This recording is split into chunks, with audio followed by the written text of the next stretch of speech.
રાજ્યમાં વરસાદનું જોર ઘટવાની અંબાલાલભાઈ પટેલે કરી છે આગાહી। 28 જુલાઈથી વરસાદનો બીજો રાઉન્ડ આવશે અને બંગાળના ઉપસાગરમાં એક લો પ્રેશરની સિસ્ટમ બની રહી છે। જો કે 28 થી 30 જુલાઈ દરમિયાન વિવિધ ભાગોમાં વરસાદનું અનુમાન છે। આ સાથે દક્ષિણ ગુજરાતના ભાગોમાં ઓગસ્ટમાં ભારે વરસાદનું પણ અનુમાન વ્યક્ત કર્યું। દક્ષિણ ગુજરાતમાં ભારે વરસાદથી તાપી નદીનું જળસ્તર વધી શકે છે। હજુ પણ ઉત્તર ગુજરાતના ભાગોમાં પવન સાથે વરસાદી ઝાપટાની શક્યતા છે। બનાસકાંઠા અરવલ્લીમાં પવન સાથે વરસાદી ઝાપટા વરસી શકે છે। મહેસાણા સાબરકાંઠામાં પવન સાથે વરસાદી ઝાપટાની અનુમાન વ્યક્ત કરવામાં આવ્યું છે। મધ્ય ગુજરાતના અમુક વિસ્તારોમાં પણ વરસાદી ઝાપટા વરસશે તો કચ્છ ઉત્તર સૌરાષ્ટ્રના કેટલાક ભાગોમાં પણ વરસાદની શક્યતા વ્યક્ત કરાઈ। આ સાથે જ દક્ષિણ ગુજરાતના કેટલાક ભાગોમાં હળવા વરસાદનું અનુમાન પણ વ્યક્ત કર્યું।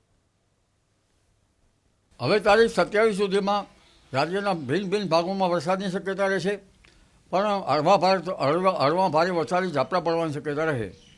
પાટણ બનાસકાંઠાના ભાગોમાં પણ હળવા ભારે વરસાદી ઝાપટા પડવાની શક્યતા રહે। સાબરકાંઠાના ભાગો અરવલ્લીના ભાગોમાં પણ હળવા ભારે વરસાદી ઝાપટા પડવાની શક્યતા રહે અને કોઈ ભાગમાં ભારે વરસાદી ઝાપટા પડી પણ જાય। આ ઉપરાંત પંચમહાલના ભાગોમાં પણ હળવા ભારે વરસાદી ઝાપટા પડવાની શક્યતા રહે। વડોદરાના મધ્ય ગુજરાતના ભાગોમાં પણ હળવા ભારે વરસાદી ઝાપટા પડવાની શક્યતા રહે।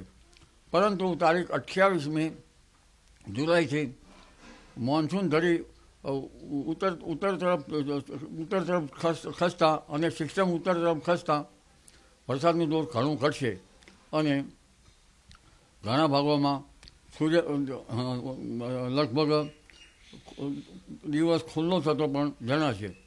પરંતુ ઉલ્લેખનીય છે કે આ બંગાળના ઉપસાગરમાં આકાર લઈ રહેલી સિસ્ટમના કારણે ગુજરાતમાં ફરી પુનઃ વરસાદનો રાઉન્ડ આવશે અને કેટલાક ભાગમાં ભારેથી અતિભારે વરસાદની શક્યતા રહેશે। જો કે તારીખ 28, 29 જુલાઈથી રાજ્યના કેટલાક ભાગમાં વરસાદની શક્યતા રહેશે। ખાસ કરીને તારીખ 30 જુલાઈથી ઓગસ્ટની શરૂઆત સુધીમાં રાજ્યના ભાગોમાં ઘણા ભાગોમાં ભારેથી અતિભારે વરસાદ થવાની શક્યતા રહેશે। મધ્યપ્રદેશના ભાગોમાં ભારે વરસાદ થવાની શક્યતા રહેશે। મધ્યપ્રદેશના એડજોઇન્ટ ભાગોમાં ભારે વરસાદ થવાની શક્યતા રહેશે। પંચમહાલ, દાહોદ અને લુણાવાડા, મહીસાગરના ભાગોમાં પણ વરસાદ થવાની શક્યતા રહેશે। કેટલાક ભાગમાં ભારે વરસાદ થવાની શક્યતા રહેશે। ઉત્તર ગુજરાત લગભગ પાટણ, સમી, હારી, મહેસાણા, બનાસકાંઠા અને અરવલ્લીના ભાગોમાં વરસાદ થવાની શક્યતા રહેશે। કેટલાક ભાગમાં ભારે વરસાદ થવાની શક્યતા રહેશે। સૌરાષ્ટ્રના ભાગોમાં પણ વરસાદ થવાની શક્યતા રહેશે। કેટલાક ભાગમાં ભારે વરસાદ થવાની શક્યતા રહેશે। પણ ઉલ્લેખનીય છે કે 3 ઓગસ્ટમાં વરસાદનું પાણી છે એ કૃષિ પાકો માટે સારું ગણાતું નથી, એટલે ખેડૂત ભાઈઓએ વરાપ થઈ કૃષિ કાર્યો કરવા સારા રહે।